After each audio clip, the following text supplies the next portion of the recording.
Muy buenos días a todos, un día más aquí para hablar de salud mental y hoy os traemos un episodio especial. Hemos juntado muchos de los mensajes que han compartido con nosotros las psicólogas y hemos extraído un tema fundamental para nuestro bienestar. Este tema es sobre la manera en que interpretamos lo que nos sucede, cómo nos influye en nuestra realidad emocional. Muchas veces no son las cosas que nos pasan, sino la historia que nos contamos sobre ella. Y esto es lo que realmente nos afecta. Os invito a que nos acompañéis en este viaje de autoconciencia y reflexión.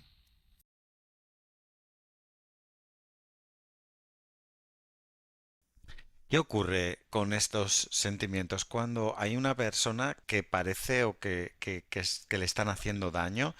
¿Es una persona demasiado sensible? Cuéntanos un poco qué ocurre aquí. A ver, a la pregunta, ¿soy demasiado sensible o de verdad me están haciendo daño? Yo contestaría que ambas cosas. Además, es una pregunta muy frecuente, que los pacientes se hacen. ¿Por qué te decía que yo diría que ambas cosas? Bueno, pues porque estaré siendo sensible desde el momento en el que lo siento, ¿no? Ese daño. Ser sensible no es malo, es detectar que algo está pasando ante lo que tengo que tomar medidas. Si me están haciendo daño o no, pues a lo mejor no me lo están haciendo, pero yo lo estoy sintiendo. O sea, a lo mejor la persona que tú consideras que ejecuta ese daño realmente no lo está haciendo, o al menos no tiene la intención, pero tú lo estás sintiendo. Con lo que, por tanto, ambas cosas serían válidas, ¿no? ¿Qué ocurre? Bueno, pues que muchas veces, mm, muchas veces no, siempre de la realidad, al final, lo que nosotros procesamos, la realidad que poseemos solo se corresponde con la verdad en un 0,5%. Esto no lo podemos olvidar. Es decir, que de la realidad que nos estamos contando a nosotros mismos nos equivocamos en un 99,5%. Y estos son estudios científicos, que nos reflejan, que nos demuestran esto que está pasando en nuestra cabeza, con lo que por tanto nuestros pensamientos no son nada más que propuestas de nuestro cerebro y debemos de aprender a darlos por válidos o no, a cuestionarlos, basándonos en esto, en que no somos poseedores de la realidad, simplemente nos sentimos ante ella. ¿Qué es lo que pasa? ¿Qué es esto de la negatividad? Es un tema muy pesado, ¿no? Pero es que lo veo mucho. Es que soy muy negativo, es que todo lo veo mal, es que.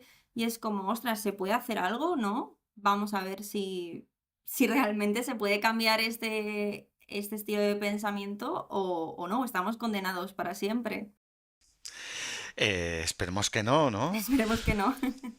En primer lugar, yo trataría, como siempre, de definir, ¿no? Bueno, pues es enfocarme en aquellos aspectos negativos de lo que me va ocurriendo en mi vida, ¿no? De todo lo que me ocurre, es como que hay una fijación en esos aspectos más desfavorables. En segundo lugar, es interpretar lo que pasa de manera pesimista, ¿vale? O sea, porque, bueno, todos tenemos una realidad, ¿no? Que nosotros podemos interpretar de manera más positiva o más negativa. ¿Por qué ser negativo cuando puedes ser positivo? Si me han ocurrido una serie de circunstancias negativas, es mucho más probable que la interpretación de la realidad que yo haga sea negativa, ¿no? Es muy difícil que todo en mi vida me haya ido bien y yo tener un sesgo muy negativo. Creo que el contexto es lo que más configura quiénes somos. La gente que vive así atrapada, ¿no? Que lo ve todo mal, que está todo el día refunfuñando, que esto, si está bueno es que era caro, si era no sé qué, es que no sé cuántos. ¿Cómo afecta internamente esto al final? No sé. Muchísimo. Los pensamientos, las emociones y la conducta están interrelacionadas, ¿no? Es decir, todo lo que yo hago me afecta emocionalmente y a mis pensamientos, mis emociones también. Y por supuesto mis pensamientos tienen un impacto directo en cómo me siento, ¿no? Evidentemente, si yo todo lo veo bajo un velo gris, ¿no? Interpreto la realidad de manera negativa. Incluso también a estas personas les cuesta cuando pasa algo positivo sentir gratitud o satisfacción. Claro, al final hay un impacto emocional que es brutal porque estoy todo el día pensando, todos los días estamos pensando en algo, ¿no? Aunque sea importante o no sea importante, aunque nos acordemos o no, estamos siempre pensando y si ese filtro siempre es negativo, pues evidentemente eso me puede generar unas emociones muy negativas y que incluso también condicione a qué hago en mi vida, es decir, a la parte conductual, ¿no? A no arriesgarme, a no hacer esto. La salud mental es un tema muy delicado. Muchas veces dejamos pasar cosas que nos complican poco a poco la vida. Y acudiendo al psicólogo, damos un paso en cuidarnos y mejorar nuestro día a día. Psicologiaavanzada.es. Terapia online desde el salón de tu casa. Entra en nuestra web psicologiaavanzada.es y pide tu primera sesión gratuita. No es lo mismo estar solo que sentirse solo. Es importante que hagamos esta diferenciación. Como todo en psicología, en lo que principalmente nos basamos, que no son tanto los hechos y los acontecimientos los que nos hacen sentir de una manera u otra, sino al final cómo lo pensamos, cómo nos lo contamos. Entonces, puede haber personas que estén hiper acompañadas, hiper conectadas y se sientan solas. Sin embargo, hay personas que a lo mejor no tienen tanta abundancia en su círculo social y sin embargo no se están sintiendo solas. Y ahí la diferencia está en eso, en cómo lo interpretan, en cómo se lo cuentan, en su pensamiento, que es en lo que principalmente se trabajaría en terapia para trabajar la soledad. Cuéntanos por qué tenemos que aprender a decir que no. Ujú. Bueno, tenemos que aprender a decir que no para delimitar nuestras relaciones, ¿no? Cuando decimos que sí a todo el mundo o transgredimos ciertos límites que no nos gustan, nos sentimos muy mal con nosotros mismos y al final la base que hay es la excesiva complacencia a los demás, ¿no? Es como estar hacia afuera, ¿no? Siempre estar pensando más en lo que los demás necesitan o lo que esperan de mí que pensar verdaderamente bueno, en mis propias necesidades, ¿no? Pero poner límites significa tener una balanza entre las necesidades de los demás y mis necesidades. Hay muchas personas que se ven forzadas a situaciones sociales que no les apetece o que a lo mejor ya no se llevan tan bien con esas personas. Y al final, si no digo que no nunca o no pongo límites a los demás, estoy viviendo a través de las necesidades de los otros y eso al final resulta muy dañino. ¿Por qué alguien dice que sí cuando quiere decir no? Por esta complacencia, por intentar agradar a los demás quizá de manera excesiva, que los demás no se molesten conmigo, evitar un posible conflicto con personas que tengo en mi entorno, es decir, todo gira hacia esto, ¿no? El agradar, el complacer. Esa persona prefiere sentir su propio malestar a que la otra persona se enfade, bueno, pues se pueda ir de mi vida. Lo que tenemos que entender es que una persona que verdaderamente te quiere por quien eres no se va a marchar de tu vida por estos detalles, ¿no? Al revés, creo que se premia muchísimo la autenticidad de las personas y que las personas sean quienes son. Pero esto, claro, pues lleva un trabajo entender que decir que no, poner límites, al final lo único que hago es respetarme a mí, también respetarle al otro porque le estoy indicando quién soy y bueno, pues cómo quiero que sea esa relación de amistad, de pareja o lo que sea. ¿Qué consecuencias tiene el no poner estos límites? ¿Qué Mm, es lo que le pasa a la persona? Aparte de que está haciendo cosas que no quiere, ¿qué, ujú. qué- qué experimenta interiormente? Bueno, pues es un malestar psicológico bastante fuerte porque permito a otras personas bueno, a lo mejor permito conductas que son negativas hacia mí. Soy más vulnerable, por ejemplo, para iniciar una relación de dependencia, una relación tóxica, una relación de maltrato. Es decir, soy mucho más vulnerable a que se me perciban débil, entre comillas, ¿no? Soy mucho más vulnerable bueno, a rodearme de personas quizá pues que se quieren aprovechar de mí, ¿no? Es decir, yo al final es un perfil en el que los demás al final entienden que pueden jugar conmigo, ¿no? Entre comillas. Entonces, y genera un malestar psicológico muy grande porque no estoy poniendo esos límites y estoy permitiendo a otras personas que me invadan, por así decirlo. Cuéntanos un poco porque nos has comentado antes que había culpa. ¿Cómo se maneja esto cuando tú estás diciendo de repente que no y sientes Ajá. culpa por haber dicho esto? ¿Esto se maneja de alguna forma o solamente luego cuando ves que no pasa nada se resuelve? ¿Cómo? Ujú. Sí, yo creo que en estos casos lo que yo me he encontrado es que hay como un miedo a esa culpabilidad de poner límites, pero que después cuando realmente se pone ese límite, yo me siento mucho mejor que peor, porque al final es eso, me otorga seguridad, me otorga confianza y estoy actuando conforme pienso, ¿no?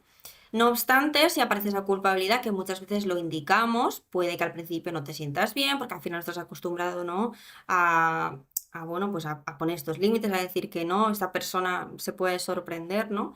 Y si aparece esta culpa, pues algo muy importante que hay que hacer cuando yo siento una emoción negativa que me está inundando, ¿no? Es conocer si esa emoción es racional o irracional. Es decir, esa emoción está adecuada a una situación o es algo infundado, ¿no? Que no está adecuado a la realidad o a una situación que ha ocurrido. Y en este caso empezamos a indagar, bueno, ¿por qué te sientes culpable? Y al final acabamos viendo en esa línea argumental que esa persona no es culpable de nada. Es decir, no ha hecho nada malo a nadie y no ha generado un daño a propósito, sino que simplemente se está protegiendo y a través de este discurso trabajamos esa culpa. Ujú. Em, cuando empiezas a decir que no, cosa que antes no ocurría, a lo mejor la gente insiste. Venga, que sí, vamos a ver la peli Viernes 13 esta que es buenísima, que es la última. Y Sí. tú que no me gustan las... Digo, "Bueno, hombre, si hemos visto todas, venga, vamos a ver esta". Y te insisten y te insisten.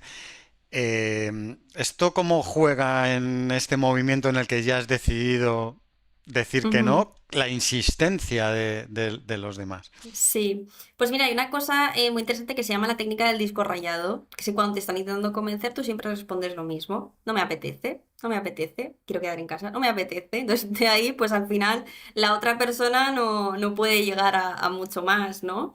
Creo que es muy importante en este caso tener en cuenta lo que es la asertividad, ¿no? Que es decir que no a los demás o poner límites, pero de una manera respetuosa, ¿no? Es decir, no tenemos a veces la gente tiene miedo a comunicar esto porque no sabe cómo comunicarlo. Entonces no es lo mismo decir el regalo que me hiciste no me gustó nada, ¿no? A decir, mira, no es de mi estilo la camiseta, pero la voy a cambiar por otra porque aprecio mucho el regalo que me has hecho, ¿no? Por ejemplo, entonces intentamos también instruir un poquito en esa asertividad y en comunicar las cosas bien y que cuando tú comunicas a una persona algo con respeto, aunque no le guste, tiene que aceptarlo y respetarlo, ¿no? Al igual que las opiniones. Se trataría de encontrar una nueva forma de relacionarme con esto que está pasando. Se trataría, en resumidas cuentas, de contármelo de una forma diferente. Intentar encontrar alternativas. Un detalle también importante, un dato que hay que tener en cuenta. Nuestro dolor, nuestro sufrimiento es directamente proporcional a la distancia que existe entre lo que está sucediendo y lo que nos gustaría que sucediera.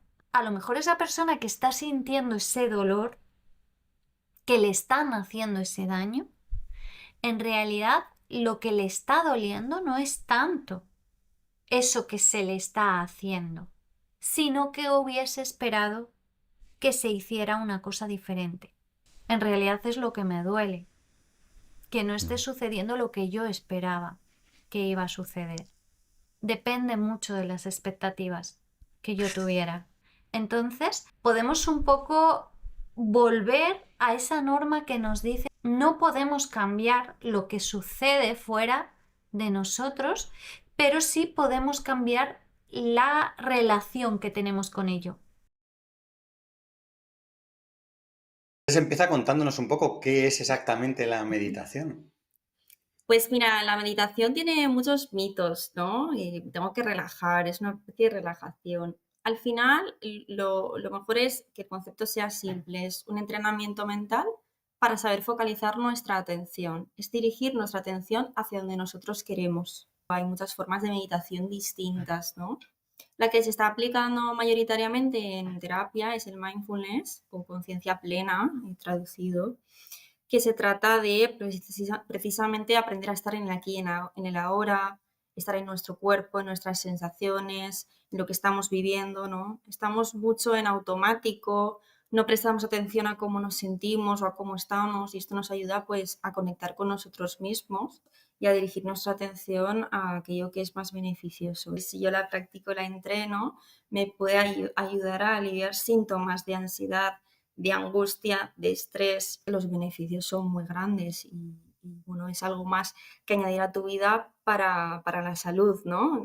Lo típico, alimentación, ejercicio, ¿no? Teniendo esas bases, pues la meditación es algo más que suma y que puede ser muy potente en nuestras vidas. Es la capacidad para poder dirigir la atención donde yo quiera y eso se va entrenando, al igual que entrenamos cualquier otra habilidad cognitiva, ¿no? Al final es un entrenamiento cognitivo, o sea, estás entrenando tu mente, por lo tanto los beneficios son muchísimos, ¿no? Es como si entreno la memoria o cualquier otra habilidad de mi mente, ¿no? Así que lo contrario que la gente se piensa, ¿no? Que es lo que yo también pensaba antes de entender la meditación, la intención es eso, entrenar mi mente en dirigir la atención hacia donde yo quiero, porque podemos dirigir la atención mucho más de lo que pensamos y controlar nuestras emociones incluso también cuando estoy en un bucle de una emoción negativa, ¿no? Pero bueno, hay ejercicios muy diferentes que se pueden hacer, no todo es lo mismo, ¿no?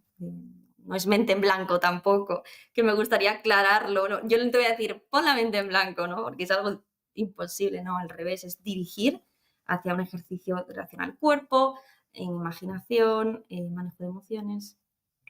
Hacer mindfulness puede ser estar fregando los platos y estar sintiendo el plato, el estropajo, el jabón, ese contacto, cómo frotas. ¿Eso también sería mindfulness, el estar pendiente de ese tipo de cosas? Realmente sí. El mindfulness no solamente es ese ejercicio de meditación, ¿no? En el que estoy, pues eso, tranquilo y tal, sino se puede extrapolar a cualquier momento en el que yo aplico la conciencia plena. Cualquier cosa que yo haga en mi vida que requiera de mi atención plena, me puede ayudar a aliviar estrés, a no estar en pensamientos negativos, a saber lidiar con los problemas, a no estar siempre en el plano mental, ¿no? Entonces, pues cualquier cosa que requiera de mi atención plena es 100% terapéutica y realmente sí que entraría dentro de lo que es el mindfulness, ¿no? Porque es el aquí y el ahora, ¿no? El estar presente, el estar aquí charlando contigo, hablando de mindfulness y nada más, porque es lo único que existe ahora, que es el presente, ¿no? Y es lo único que puedes aprender a disfrutar. ¿No? Estamos constantemente con un montón de distractores, con redes sociales y ahora y gratificación instantánea, ¿no? Que a veces, claro, luego la gratificación que es más lenta o que requiere más tiempo nos interesa menos. Y eso es un problema porque lleva a conductas adictivas, ¿no? De cualquier tipo, tecnologías, juego, lo que sea, ¿no? Porque es como gratificación, gratificación, gratificación. Y saber estar en el presente disfrutando, a veces es complicado, es lo que tú dices. Hay grupos de amigos que están con el teléfono, ¿no? O parejas, y bueno, no, evidentemente no te vas a acordar de esa cena nunca porque has estado con el teléfono y no es un recuerdo que vayas a atesorar de ninguna manera, ¿no?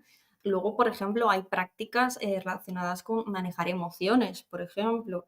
Hay ejercicios de mindfulness que son sentir la emoción en el cuerpo, tolerar el malestar, que eso lo estuvimos hablando, saber estar en esa emoción negativa, aprender a reducir su intensidad. O sea, es también autoconocimiento en mindfulness, ¿no? Porque es estar aquí y saber cómo está mi cuerpo en ese momento, ¿no? Y bueno, también puede servir para relajarnos consecuentemente, ¿no? Por lo que me estás contando, veo muy claro que personas que tienen malestar, pensamientos obsesivos, estrés, ansiedad, cualquier malestar, ¿no? En sus días, el dedicar este momento para controlar todo esto es un beneficio claro. Eh, pero luego se recomienda en general, ¿no? A todo el mundo.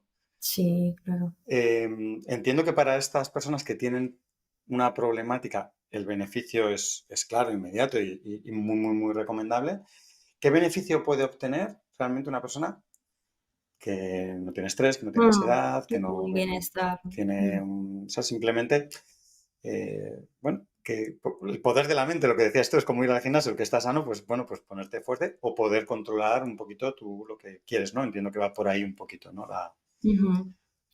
Pues mira, a una persona que tiene un bienestar, ¿no? También le ocurren cosas en el día a día. Yo seguramente si te hiciese un chequeo emocional, que no te lo voy a hacer, de cómo te ha ido la semana, va a haber momentos de tristeza, de estrés, de rabia, de enfado, ¿no? Entonces, a cualquier persona por cualquier cosa que nos pase en el día a día, nos puede ayudar a regular ese momento, a saber estar en mí, a conectar conmigo, hacer ese chequeo, ¿no? De cómo estoy, lo mismo, a entrenar mi capacidad de concentración y de atención, que me puede ayudar en el trabajo, por ejemplo, a un enfado que tengo que no sé controlar muy bien, volver un poco a un estado más de calma. Realmente todos los días nos ocurren cosas. Lo que pasa es que vamos avanzando, ¿no? Como si no pasara nada, muchas veces no atendiendo a esas pequeñas cosas que luego es lo que a veces causa el estrés. Estoy gestionando muchas cosas, gestiono, que llega un momento que mi capacidad de gestión de todo eso se ve mermada y vienen los síntomas, ¿no? O sea que sí, que por supuesto para cualquier persona es beneficioso, porque cualquier cosa que nos haga meternos mucho en el plano mental de manera persistente nos hace estar menos conectados con la realidad, pero estar pendientes de lo que nos está pasando a cada momento es muy beneficioso y nos ayuda pues a manejar todo lo que nos ocurre, ¿no? A estar en el presente y a disfrutar de cada segundo, ¿no? Digamos, de lo que nos va pasando. Es un entrenamiento, que es seguir ahí, practicarlo cada día un poquito y ya veréis que os sentiréis muy bien. Gracias por haber llegado hasta aquí con nosotros en este episodio tan especial. Espero que estas reflexiones y aprendizajes sobre cómo nos contamos nuestra realidad os haya aportado herramientas realmente útiles para mejorar las emociones en nuestro día a día.